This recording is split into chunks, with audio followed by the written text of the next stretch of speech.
আপনারা জানেন যে তদন্ত রিপোর্ট হাতে আসার পরেই কিন্তু আনুষ্ঠানিক বিচার প্রক্রিয়াটা শুরু হয়ে যাবে। সুতরাং এপ্রিল বা মে মাসের থেকে ফুল সুইং বিচারের সাক্ষ্য গ্রহণ যেটা সেটা শুরু হবে এবং এটার পরে আমি যদি সময় বেঁধে দিই তাহলে এটা বিচার ব্যবস্থার প্রতি এক ধরনের হস্তক্ষেপের মতো মনে হতে পারে।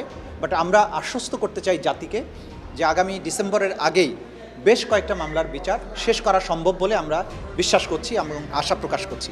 সুতরাং দেশবাসীকে ধৈর্য ধারণ করার আমরা আহ্বান জানাই এজন্য যে আমরা দায়িত্ব নিয়েছি 5 মাস।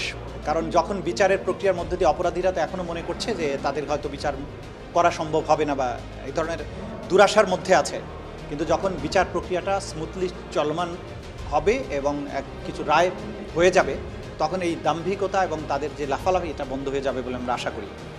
বিচার সবসময় মানুষের ভেতরে যে প্রতিশোধ প্রবণতা থাকে, প্রতিশোধের আগুন থাকে, এটাকে নির্বাপিত করে। বিচার অপরাধের রিকারেন্স বন্ধ করে। বিচার সমাজকে সামনের দিকে এগিয়ে নিয়ে যায়।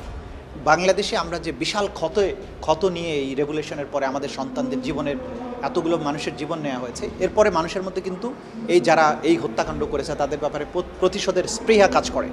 তো বিচার যখন হবে তখন কিন্তু প্রতিশোধের আগুন নিভতে শুরু করবে, সোসাইটি সামনের দিকে রান করতে শুরু করবে এবং ভবিষ্যতে কেউ এই ধরনের অপরাধ করতে আর সাহসী হবে না। সুপিরিয়র যারা আছে তাদের বিচারটা আগে করতে হবে, কারণ দেখেন একজন ব্যক্তির ক্ষমতায় থাকার জন্য এবং তার পরিবারকে ক্ষমতায় চিরস্থায়ী করার জন্য কিন্তু এই অপরাধের সূত্রপাত।